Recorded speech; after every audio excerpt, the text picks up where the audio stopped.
Welcome back po sa Men of Light. Maraming salamat po for staying with us. Kasama niyo pa rin po si Bishop Ambo David, si Kuya Willie Suarez. Ako po si Father Deo Galang and we're discussing the 5th Sunday Gospel from John 13:31 to 35 ngayong panahon ng Easter. At ang title po natin ay Not Romantic Love. Parang madalang po kaming magkaroon ng title na negatibo dahil gusto po naming de-romanticize ang pagmamahal. Pag boring na, pag ordinary na, pag masakit na, pagmamahal pa rin po yan. At ang ikatlong punto ng ating discussion po ay ang pagmamahal that is expressed from the word caritas. Yeah. No, actually, baka naman sa Maynila, we acquaint Caritas with the organization ni nitong classmate ko sino ito? Itong sa Caritas.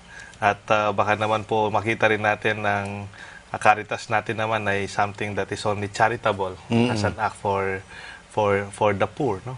At it's far beyond that. Yeah. Siguro discuss po ni Bishop Ambo yung word na Caritas itself. The word itself comes from the Latin, no, caritas, pero translation po ito from the Greek agape.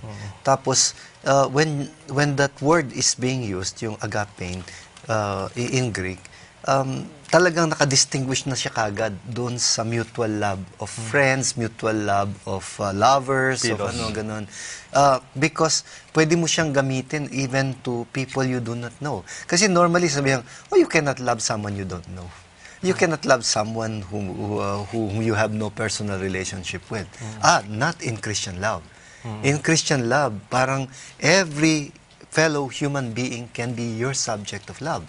Because yun na nga, no, yung even people who are not very loving to you, because normally sabi mo, ba't ko ba mahal, hindi naman niya ako mahal, di ba? That's our yan yung limitation ng ng mutual love, reciprocal love. Parang it can only be love if it is reciprocated by somebody.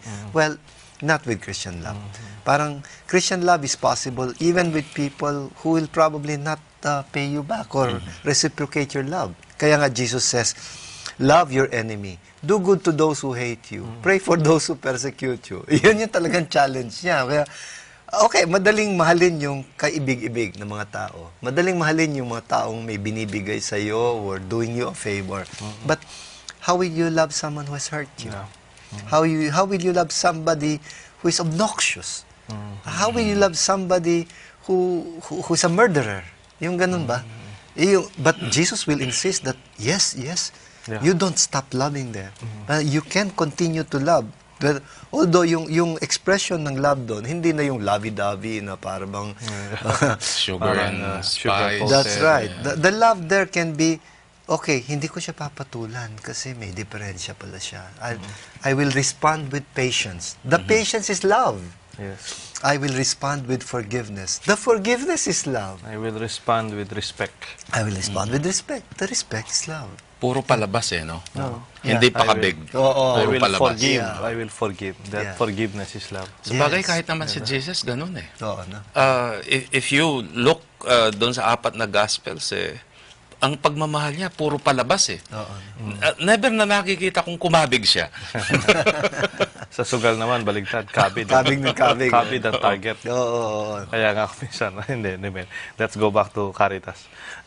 Ito po sa karanasan natin, para bang napaka-easy ng discussion. Napaka-easy talagang sabihin po nito. Pero sa totoong buhay, mahirap po ito. Ibalik po natin sa karanasan nating personal itong sinasabi ni Bishop. Close your eyes and imagine the people na talagang nahihirapan ka magmahal. And that is the real challenge of Christian love. You will only have peace when you begin to accept them and forgive them from the heart. Magpo kayo magalit, no? Pero ako, hindi ako naniniwala sa forgive and forget. Minsan, nakaka-frustrate yung, Father, na-forgive ko na, hindi ko na makalimutan. Siguro, pagka nagka-Alzheimer's disease ka na, o pag tumanda ka na, makakalimutan mo yan, pag ulyanin ka na. Pero naturally and humanly speaking, our memory serves us right when we would not forget. No? Kahit Jesus, when He was resurrected, and even if we want to anticipate ascension, He went back to heaven with the wounds, bearing the wounds of our sins. Yeah. I mean, forgiveness does not mean we forget easily or instantly, like a wound that will not heal instantly. Pero ang mahalaga yung kahit masakit, no? Kahit hindi mo nakakalimutan, you continue to forgive. Yeah. Kasi baka naman ayaw ko pong mag-forgive kasi hindi ko pa nakalimutan. The truth is, I don't know when you will forget about it, no? Hindi naman po totoo yung expression na forget it. Kasi pag nakikita mo yung tao, naalala mo yung ginawa niya, yung masakit na nangyari. And that's the part of the cross that is living Yes. and something that is not only physical. Yeah. And ako po, humanly speaking, I have some persons kung minsan nahihirapan kong mahalin kasi pinapakita nila masakit. Yeah. No, hindi maganda. O, humanly speaking, para bang ano ba naman to? Para bang, Father, Bishop, romanticize nyo na naman yung love eh.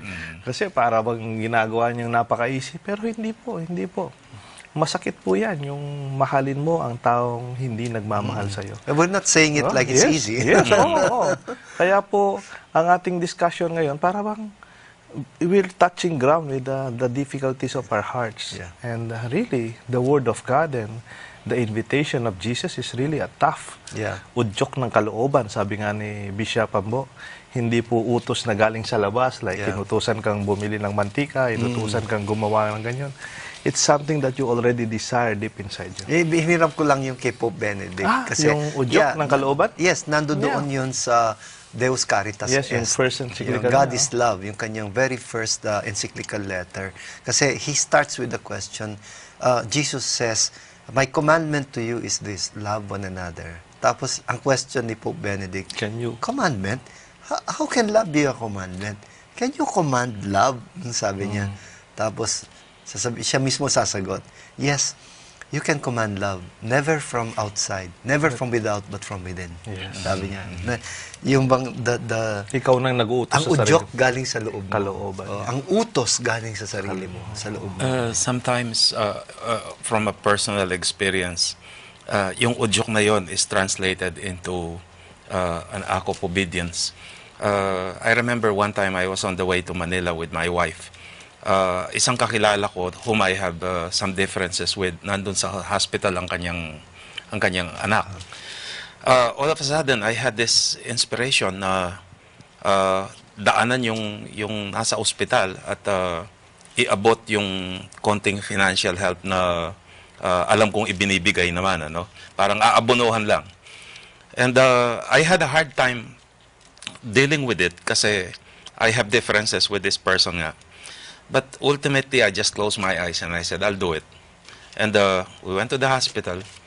Nandun yung tao, nandun yung anak. Yeah. At parang naging napakagaan. Nawala yung mga reservations, paano kung hindi ka tanggapin ng maayos and all that. Yung parang tatalon ka na lang basta yung bahala na dahil wala namang masama dito sa gagawin ko eh. And when we did that, there was so much freedom doon sa pagkagawa. You are liberated from the Yes. sin of this Yes. person or the sin of the man. Sometimes yung udyok ng kalooban it starts with obeying that silent but beautiful voice from within. Gusto ko rin makita rin yung kamukha ni Kuya Willie, yung udyok ng kalooban na sinasabi ni Bishop Ambo na galing kay Pope Benedict, yung konsensya rin. No? Yeah. Kung may boses ang Diyos sa ating buhay, ayan yung boses na nanggagaling sa kalooban natin. Yes. At totoo naman, kahit po sa mag-asawa, kahit naman sa mga lalaki at babae, pag nawala na yung romance, kung minsan yung pumupunta na doon sa yung beyond the initial thrill na Yeah. sinasabi.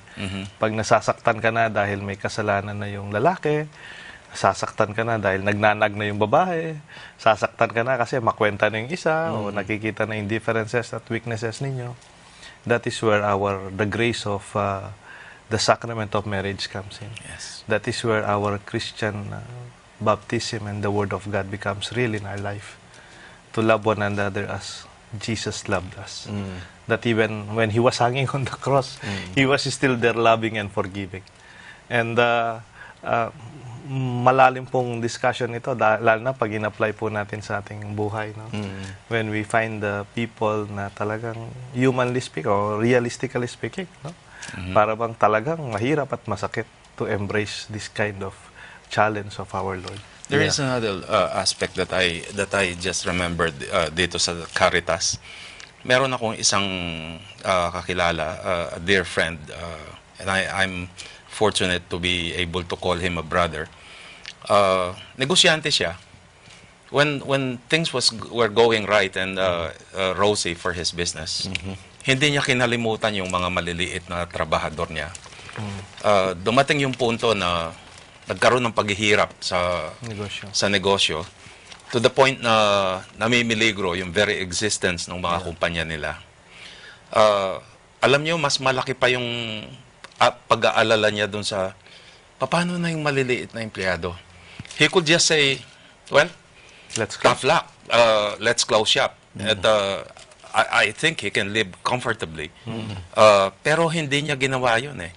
He kept on fighting. He keeps on fighting. Hindi para sa kanya o sa mga investors niya, kundi para dun sa mga maliliit na empleyado. And I think that is also an aspect of this love we call caritas. Yeah. Talagang Nagpas na yun ano sa pagiging negosyante. Yes, At yes. saka parang napakahalaga doon, hindi lang yung dito pumapasok yung social responsibility, Opo. social conscience. Yes. Ba?